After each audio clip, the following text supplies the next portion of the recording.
ସକାଳୁ ସକାଳୁ ଆପଣ ଉଠି ପଡ଼ିଲେ, ମୁହଁ ଫୁହଁ ଟିକେ ଧୋଇଦେଲେ, ଆସିକରି ବାଲକୋନିରେ ଚେୟାରରେ ବସିଲେ। ଚେୟାର ଉପରେ ବସିକରି ଆପଣ ଦେଖୁଛନ୍ତି ବିଭିନ୍ନ ଲୋକଙ୍କର ଗତିବିଧି। ଆପଣ ଦେଖିବାକୁ ପାଇବେ କିଛି ଲୋକ ସକାଳୁ ସକାଳୁ ନିଜର ପେଟ ପାଟଣା ପାଇଁ କାମଧନ୍ଦାରେ ହିଁ ବାହାରି ଯାଆନ୍ତି। ଆଉ କିଛି ଲୋକ ଅଛନ୍ତି ସକାଳକୁ ଅପେକ୍ଷା କରିଥାନ୍ତି ମର୍ଣ୍ଣିଂ ୱାକ୍ରେ ଯିବା ପାଇଁ। ସେମାନେ ବହୁତ ସ୍ୱାସ୍ଥ୍ୟ ସଚେତନ, ତେଣୁ ସାଙ୍ଗସାଥିମାନଙ୍କୁ ନେଇକି ରାସ୍ତାରେ ବା ପାର୍କରେ ସେମାନେ ପ୍ରାତଃଭ୍ରମଣ କରିଥାନ୍ତି। ଆଉ କିଛି ଲୋକ ମଧ୍ୟ ସକାଳ ହେଲେ ଯାଇଥାନ୍ତି ଯୋଗ କ୍ଲାସ୍କୁ, ପ୍ରାଣାୟାମ କ୍ଲାସ୍କୁ। ଆଉ କିଛି ଲୋକ ମଧ୍ୟ ଯାଇଥାନ୍ତି ଜିମ୍କୁ ବା ଷ୍ଟାଡିୟମକୁ ଖେଳ କସରତ କରିବା ପାଇଁ, ସେଇ ସ୍ୱାସ୍ଥ୍ୟ ଚିନ୍ତା। ଆଉ କିଛି ଲୋକ ଅଛନ୍ତି ଆପଣ ଦେଖିଥିବେ, ସେମାନେ ବଡ଼ ଦୁଃଖୀ, ଘରେ କେବେ ଶାନ୍ତିରେ ନଥାନ୍ତି, କେବେ ହସି ପାରନ୍ତିନି, ତେଣୁ ସକାଳକୁ ଅପେକ୍ଷା କରିଥାନ୍ତି ଟିକେ ହସିବା ପାଇଁ। କେଉଁଠି? ଲାଫ୍ଟର କ୍ଲବରେ। ସେମାନେ ସେଇଠିକି ଯାଇକରି ତାଙ୍କର ଯେଉଁ ସାଙ୍ଗମାନେ ଅଛନ୍ତି ତାଙ୍କ ସହିତ ମିଶିକରି ହସିଥାନ୍ତି, ହା ହା ହା ହା କରିକିରି। ସେଇଟା ଆର୍ଟିଫିସିଆଲ ହଉ ବା ନ୍ୟାଚୁରାଲ ହଉ, କିନ୍ତୁ ଏଇ ସମୟଟିକ ପାଇଁ ସେ ଅପେକ୍ଷା କରିକି ଥାଆନ୍ତି। ଆଉ ଗୋଟେ ପ୍ରକାର ଲୋକଙ୍କୁ ମଧ୍ୟ ଆପଣ ନିଶ୍ଚିତ ଦେଖିଥିବେ, ସେମାନେ ହେଉଛନ୍ତି ଆମର ପ୍ରିୟ କୁକୁର ମାଲିକମାନେ। ସକାଳକୁ ସେମାନେ ଅପେକ୍ଷା କରି ରହିଥାନ୍ତି ତାଙ୍କର ଗେହ୍ଲା କୁକୁରକୁ ଧରିକିରି ଯିବେ କୁକୁରର ଜଳ ଏବଂ ମଳ ନିଷ୍କାସନ କରାଇବା ପାଇଁ। ମୁଁ କାହିଁକି କହିଲି ଯେ ଗେହ୍ଲା କୁକୁର? କାହିଁକି ନା ଏଇ କୁକୁରମାନଙ୍କୁ ସେମାନେ ଗେହ୍ଲା ନାଁରେ ଡାକିଥାନ୍ତି, ଯେମିତିକି ଡଗି, ପପି, ଟମି, ସେରୁ, ରାଜା, ଜ୍ୟାକ୍, ଟାଇଗର, ଏମିତିଆ ବଢ଼ିଆ ବଢ଼ିଆ ନାଁରେ ସେମାନେ ଡାକିଥାନ୍ତି। ଆଉ ଗୋଟେ ପ୍ରକାର ଲୋକଙ୍କୁ ମଧ୍ୟ ଆପଣ ଦେଖିଥିବେ, ସେମାନେ ଯାଉନଥାନ୍ତି, ସେମାନେ ଫେରୁଥିବେ। ସେମାନେ କିଏ? ସେମାନେ ହେଉଛନ୍ତି ପ୍ରିୟ ଭକ୍ତମାନେ। କେଉଁଠୁ ଫେରୁଥାନ୍ତି? ଫୁଲ ହତ୍ୟା କରିକିରି ବା ଫୁଲ ଚୋରି କରିକିରି।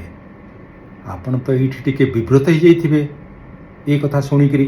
କ'ଣ କହୁଛନ୍ତି? ଫୁଲ ହତ୍ୟା କରିକିରି, ଫୁଲ ଚୋରି କରିକିରି? ୟେସ୍, ଫୁଲ ହତ୍ୟା ବା ଫ୍ଲୋରିସାଇଡ୍। ଆପଣ ଶୁଣିଛନ୍ତି ସୁଇସାଇଡ୍, ହୋମିସାଇଡ୍, ରେଜିସାଇଡ୍, ପାଟ୍ରିସାଇଡ୍, ମାଟ୍ରିସାଇଡ୍। ସେମିତି ଏଇଟା ଫ୍ଲୋରିସାଇଡ୍, ଫୁଲ ହତ୍ୟା। ଆମର ଭକ୍ତମାନେ ଭୋରୁ ଭୋରୁ ଉଠିକିରି ନଗି ଧରିକି ଯାଇଥାନ୍ତି ୟା ବାଡ଼ିରୁ ତା ବାଡ଼ିରୁ, ଏ ପାର୍କରୁ ସେ ପାର୍କରୁ ଫୁଲ ଆଣିବା ପାଇଁ। ହାତ ପାଏନି, ନଗିରେ ଟାଣନ୍ତି।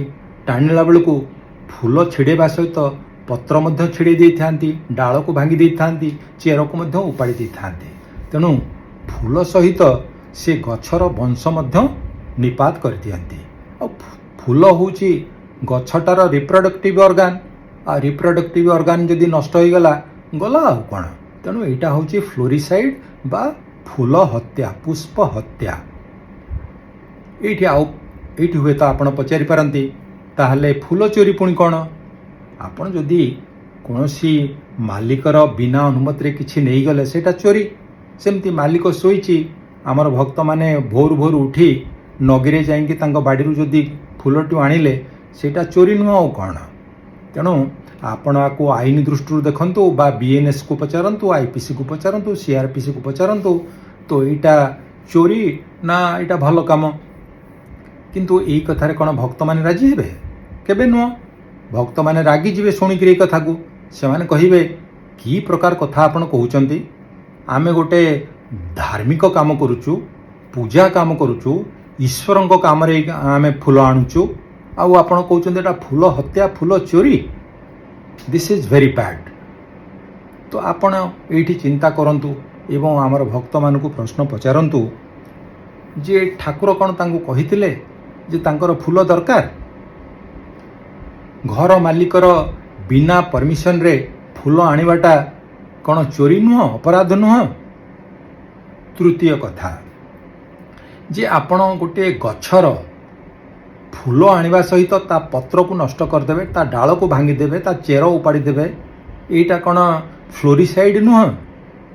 ଆଉ ଶେଷ ପ୍ରଶ୍ନ, ଯେ ବିନା ଫଳ, ମୂଳ କି ପତ୍ର କି ଫୁଲ ଆପଣ କ'ଣ ପୂଜା ଉପାସନା ହେଇପାରିବନି ଭକ୍ତିରେ, ହୃଦୟରେ? ତେଣୁ ଆପଣ ଏବେ ଚିନ୍ତା କରିକିରି କୁହନ୍ତୁ, ଆପଣଙ୍କର ବୌଦ୍ଧିକ ଦୃଷ୍ଟିକୋଣରୁ, ତାତ୍ତ୍ୱିକ ଦୃଷ୍ଟିକୋଣରୁ, ବୈଜ୍ଞାନିକ ଦୃଷ୍ଟିକୋଣରୁ, ଆଇନ ଦୃଷ୍ଟିକୋଣରୁ, ଯେ ଏଇ ଯେଉଁ କର୍ମଟା ଏଇଟା ପ୍ରକୃତରେ ପାପ ନା ପୁଣ୍ୟ, ଅପରାଧ ନା ଏକ ସାମାଜିକ ଏବଂ ଭଲ କାମ? ଆପଣଙ୍କର ଉତ୍ତର ଅପେକ୍ଷାରେ। ଧନ୍ୟବାଦ, ନମସ୍କାର।